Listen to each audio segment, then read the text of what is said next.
کفن چور کا واقعہ۔ ایک رات اس کے ساتھ قبرستان میں کیا معاملہ پیش آیا، آئیے جانتے ہیں۔ ایک بزرگ جن کا نام حضرت سیدنا اسحاق رحمۃ اللہ علیہ ہے، آپ فرماتے ہیں کہ ایک شخص ہماری محفل میں آیا کرتا تھا، مگر اس کا آدھا چہرہ ہمیشہ چھپا رہتا تھا۔ ایک مرتبہ میں نے اس سے پوچھا کہ تم اپنا آدھا چہرہ چھپائے رکھتے ہو، اس کی کیا وجہ ہے؟ مجھے اس راز سے آگاہ کرو۔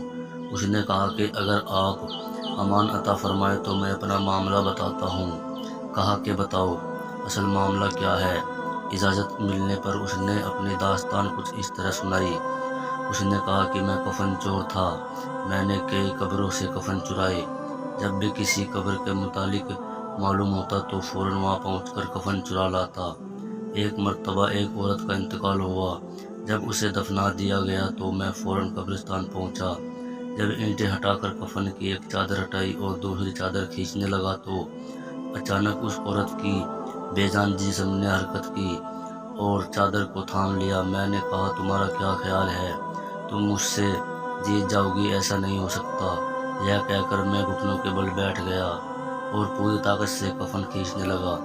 اسی وقت اس عورت نے مجھے ایک زوردار تھپڑ مارا، جس کے درد کی شدت سے بیکار ہو گیا اور میرے چہرے پر بہت زیادہ جلن ہونے لگی۔ یہ کہہ کر اس چور نے اپنے چہرے سے کپڑا ہٹایا تو اس کے گال پر انگلیوں کے نشان چھپے ہوئے تھے۔ میں نے کہا کہ اچھا پھر کیا ہوا؟ اس نے کہا کہ میں نے پھر اس کپڑے کو اس پر ڈال دیا اور جلدی جلدی میں نے اس قبر پر مٹی ڈال کر دوبارہ سے بھر دیا، اور میں نے یہ ارادہ کر لیا کہ جب تک میں زندہ رہوں گا دوبارہ کبھی چوری نہیں کروں گا۔ اللہ میرے سبھی گناہوں کو معاف فرمائے اور مجھے توبہ کرنے کی توفیق عطا فرمائے۔ حضرت سیدنا ابو اسحاق رحمۃ اللہ علیہ فرماتے ہیں، اس کفن چور کا سارا واقعہ لکھ کر حضرت سیدنا ابو عزیر رحمۃ اللہ علیہ کی طرف روانہ کیا۔ انہوں نے جواب لکھ کر بھیجا کہ اس سے پوچھو کہ جو مسلمان قبلے کی طرف دفنائے گئے تھے، کیا سب کے چہرے قبلے کی طرف ہی تھے یا قبلے کی طرف سے پھر گئے تھے؟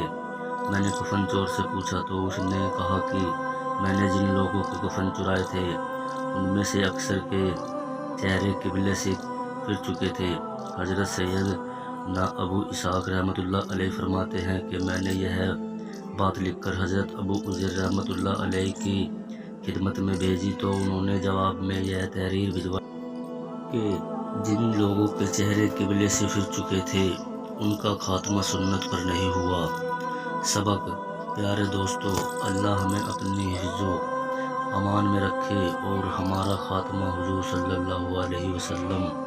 داستان عبرت میں ہمارے لیے عبرت موجود ہے کہ کتنا تشویش ناک معاملہ ہے کہ جو لوگ سنتوں سے منہ موڑ لیتے ہیں، وہ کام شریعت کے مطابق نہیں ہوتے، اور جو دنیا کو دن پر ترجیح دیتے ہیں ان کے ساتھ قبر میں بے انتہائی معاملہ ہوتا ہے۔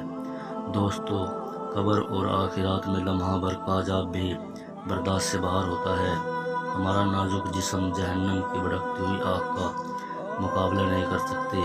اگر اسی طرح غفلت بھری زندگی گزارتے رہے اور اسی حالات میں موت آ گئی تو وہ ذلت اور رسوائی اور دردناک عذاب کا سامنا کرنا پڑے گا۔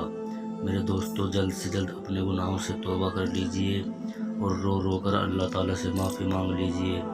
اللہ تعالیٰ ہم سب کے گناہوں کو معاف فرمائے، آمین۔